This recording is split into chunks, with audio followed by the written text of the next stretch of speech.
We're in chapter 6 of this interesting book, Case Interview Secrets by Victor Sheng. And I'll say it gets sweeter as we progress into the book. Today we're talking about what interviewers look for and why. The first thing is they are looking for candidates who already act like professionals.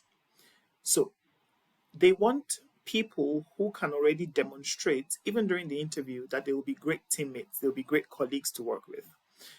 Victor says he's interviewed strong candidates who made him think, damn, this person is good.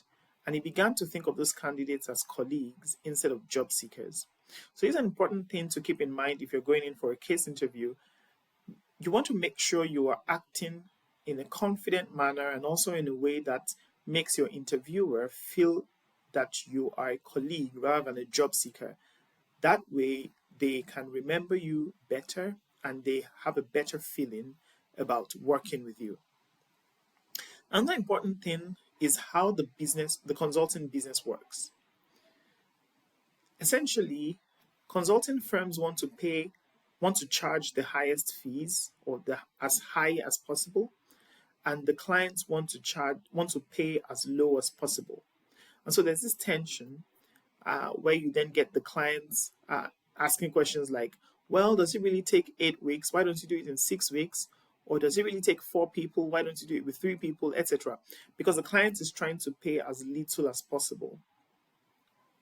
Now, this presents a scenario where consulting companies want to assign the most efficient of their resources to perform a job or to complete a client's request without spending too much. And so they will try to find people who can get the job done at lowest cost so they can maximize their profit. And therefore, you need to understand how client billing works. So Victor shares that each client and each of his projects has its own profit and loss statement. Essentially, the consulting firm is billing the client based on the consultant's contribution, typically hourly or daily rate, and also the consultant's cost to the consulting company. So in terms of salary, benefits, and other allocated expenses. Therefore, many consulting companies track this internal profit and loss statement to determine whether engagement with the client is actually profitable or it's not. And Victor shares that an interesting problem arises when brand new first-year consultants who often contribute negative value to the engagement team have to be engaged. Because now the senior consultants have to double check everything that the first year consultant has done to make sure that no mistakes were made. Because, as you know, it's the entire organization or the entire consulting firm's reputation that's on the line. Of course, he also describes the dynamic where engagement teams are then forced to take on first year consultants by pushing the bill of the first year consultants to the training team. So to the training department, thereby making it a zero costs for the engagement's profit and loss. Now, engagement in this term refers to the department or the division of the consulting company that is engaging with the client. So, with this context, it's easy to see why consulting firms or interviewers for a case interview would value highly an independent problem solver. They want someone who can go on their own and solve a problem without having too much guidance from senior consultants. Victor shares a story of how he was sent to a client who had an office or a division outside New York City in Ohio. And initially his manager, who later became a partner, was trying to mentor him twice a week, come out to Ohio to be with him twice a week. But once he found out that Victor was an independent problem solver, that is, he could hold his own with the client and solve their problems efficiently, he reduced that to once a week so that he could focus his attention on more partner level activities. So essentially, when the interviewer is assessing a candidate. They want to know, is this someone that when I hire, I will have to spend a lot of time training and guiding them? Or is this someone who can solve problems on their own, thereby freeing up my own plate to focus on more senior level activities? So when you're going in for that case interview, you need to keep this in mind because you want to show that you don't need too much hand holding to solve a problem. The next point that Victor makes, which I think this was actually very fascinating to me. I really loved the analogy. I loved this whole tip, is doing as little as possible versus boiling the ocean. What does this mean? It means that when there is a problem, if you wanted to get, for example, a cup of hot water, there are two ways to go about it. You could scoop a cup of water and then boil it and get your hot water, or you could boil the entire ocean and scoop out a cup of hot water from the entire ocean. Now, of course, this analogy makes it clear that one way is vastly more inefficient than the other. Or another way to put it, one way is vastly more efficient than the other. It's much easier to just boil the cup of water that you need and you've gotten the job done versus having to boil the entire ocean, spend so much resources, time, etc., getting the whole ocean boiled and then picking out a cup of hot water. That doesn't serve anybody's interests. And so consultants want to make sure that they are doing what is necessary to get the job done. In the end, getting the job done in a very good way, in an appropriate manner for the client is the goal, is critical. And how you go about doing that, you want to spend as little resources as possible. Remember that there's this tension that we mentioned earlier where the clients want to pay as low as possible and the consultants are charging high. So in order not to lose the clients, there has to be some sort of, I use the word compromise, which might not be in terms of discounted fees, but might be in terms of the amount of resources that are committed to that client. So it's really important to consultants and interviewers that the candidate is not boiling the entire ocean, but is getting to the key points as quickly as possible. So I'll just give a quote from what Victor has written.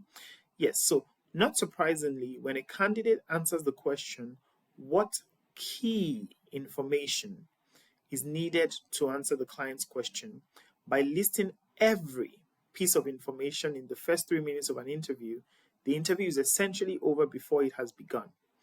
What he is saying here is that when an interviewer asks you, given the client's main objective, what key information is needed to answer the client's question, if the candidate then goes on to list every information that is necessary before filtering out which one is key, that's similar to boiling the entire ocean before picking out a cup of hot water. And so most cases, in most scenarios, the interview is essentially over before it began. So as a candidate, you want to be thinking, what is the key points here, and be able to give your interviewer that key point to show them that, number one, you value their time and you respect their time. You recognize that there's not enough time to go through all the possible options, and you would be an efficient candidate if you do that. The final point I want to give for this video is this concept of being accurate enough versus being precisely accurate. I've experienced this firsthand because sometimes when I was talking to a consultant who came to work at my organization, they were always giving these ballpark estimates. And in my mind, because I had been interfacing with the data every day, I'm like, you can get more precise than this. We can tell you exactly what we feel is going to happen, or at least to a very high degree of accuracy. But then the consultant was always, well, it's going to be around this to this. And I always felt like, does this guy know what he's saying? But turns out that that is sufficient in the consulting world to, again, get the job done. So, of course, for professions like engineering and science, where a high degree of precision is necessary, this makes them feel consultants are crazy, right? But for a consultant, the main question they're answering rather for the client is usually a directional type of question of answer they're giving to the client. So the client is usually asking questions like, should we do this? Should we not do this? Will this benefit us? So the consultant doesn't necessarily need to get into the nitty gritty of the precise value in terms of revenue or whatever else the client is asking for. They can just have enough information to say, this will be a great direction to go in, or this is something you should avoid. Therefore, a general, accurate enough answer would be sufficient. So when the client asks questions like, should we merge with our number one competitor? Should we enter the corporate account market segment? As a consultant, you just need to get enough facts to lead you in a direction that will tell you, okay, yes, you should do this, or no, you shouldn't, versus trying to figure out what is the exact figure you will, the clients will benefit from taking that decision or not. Victor gives an example where he says, the client might say, is it worth us to enter XYZ market if we can generate at least 100 million a year within 5 years? Now, it might take the team 2 weeks to figure out if the opportunity is what, 227 million versus 281 million. An experienced consultant, once he gets this information, cuts the analysis and says, yes, it will be worth getting into the market, the XYZ market. But if you wanted to be accurate enough, you could do another 2 weeks, for example, of figuring out, will it be 227 or will it be 281? And that will make the total job get done in 6 weeks versus 4 weeks.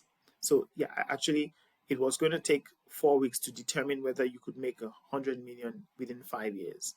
Then if you wanted to get into the details, it will take an extra 2 weeks. So the point here is that accurate enough would have gotten the job done in 4 weeks, whereas precisely accurate needed 6 weeks.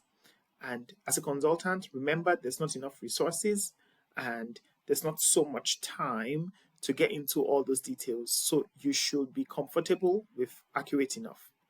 So that's all I'll share about on this video. In my next video, I'll talk about the other things that you should look out for in a case interview.